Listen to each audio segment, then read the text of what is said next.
si mungil yang membakar dunia.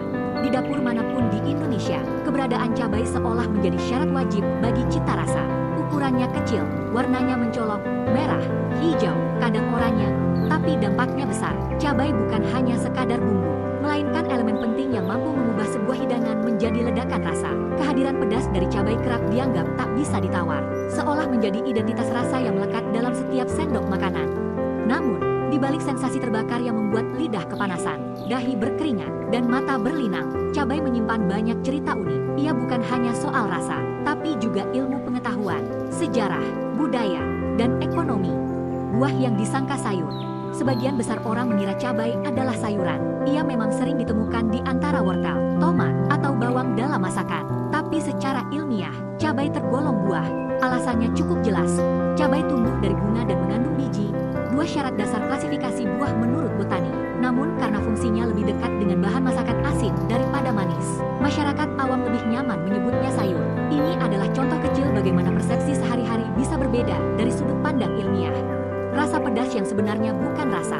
Yang membuat cabai begitu digemari dan ditakuti adalah sensasi pedasnya. Tapi tahukah Anda, secara ilmiah pedas bukanlah rasa, melainkan sensasi panas yang dirasakan oleh reseptor nyeri di lidah kita. Zat yang bertanggung jawab atas ini bernama capsaicin. Senyawa ini menipu sistem saraf kita seolah-olah sedang terbakar. Padahal tidak ada luka fisik yang terjadi.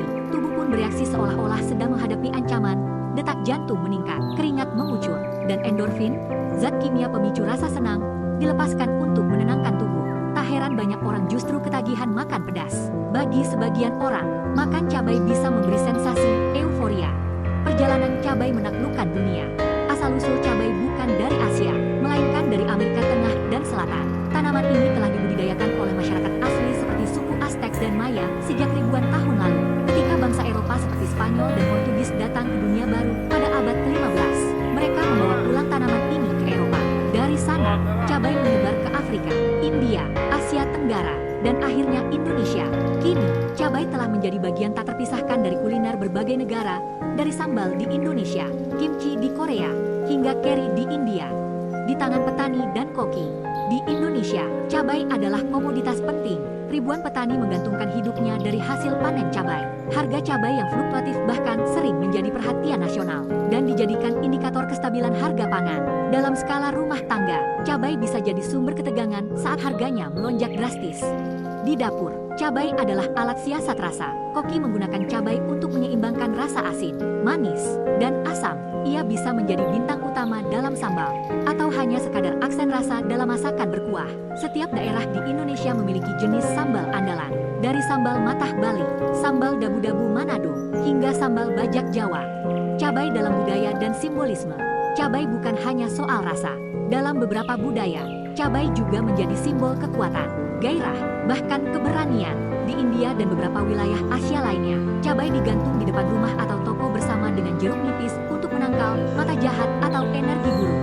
Dalam dunia hiburan digital, cabai juga mendapat panggungnya. Konten makan cabai super pedas atau tantangan makan cabai rawit tanpa minum menjadi tren di media sosial. Di balik itu, ada sisi edukatif yang turut tersebar tentang jenis-jenis cabai, kandungan nutrisinya, hingga bahaya mengonsumsi secara berlebihan. Fakta unik lainnya, beberapa jenis cabai memiliki tingkat kepedasan ekstrim, seperti Carolina Reaper atau Ghost Pepper, yang berada di atas 1 juta Scoville Heat Unit, SHU. Satuan yang digunakan untuk mengukur tingkat kepedasan. Bandingkan dengan cabai rawit biasa yang hanya sekitar 100, 200 SHU. Tingkat kepedasan ini membuat cabai bukan hanya bahan makanan, tapi juga menjadi objek penelitian ilmiah. Misalnya untuk pengembangan semprotan merica, pepper spray, dan bahkan dalam terapi penghilang rasa sakit. Dari ladang petani hingga dapur rumah, dari laboratorium ilmiah hingga media sosial, cabai hadir dalam berbagai lapisan kehidupan.